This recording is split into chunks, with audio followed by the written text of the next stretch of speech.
అయితే ఇప్పుడు అక్కడ విందు జరుగుతూ ఉంది కదా, బెల్షాజర్ ఆధ్వర్యంలో గొప్ప విందు జరుగుతూ ఉంది కదా. బయట ఏం జరుగుతుంది అని మనం చూసినట్లయితే చరిత్రకారులు బయట జరిగే విషయాలను కూడా చక్కగా అధ్యయనం చేసి రాయటం జరిగింది. ఆ బయట జరుగుతున్న విషయం ఏమిటంటే, అప్పటికే ఈ పారసిక సైనికులు ఈ బబులోను పట్టణము మొత్తాన్ని చుట్టుముట్టి దాడి చేయుటకు అప్పటికే సిద్ధంగా ఉన్నారు. అప్పటికే సిద్ధముగా ఉండి వారు అనేకమైన ప్రయత్నాలు చేస్తూ ఉన్నారు. అప్పటికి 2 నెలల ముందు ఈ పారసీకులకు బబులోనీయులకు యుద్ధం జరగడింది.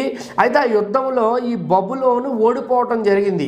ఓడిపోయిన తర్వాత వారి రాజైన నబోనిదస్ అనే వ్యక్తి ఎవరైతే ఉన్నాడో అతడు పారిపోయాడు అన్న విషయాన్ని చరిత్రకారులు తెలియజేశారు. 2వ అధిపతిగా ఉన్న బెల్షజారు ఆ రాజ కార్యక్రమాలన్నీ కూడా చూస్తున్నాడని వారు తెలియజేయటం జరిగింది. అయితే విందు లోపల జరుగుతుంది, బయట ఈ సామ్రాజ్యం అంతా కూడా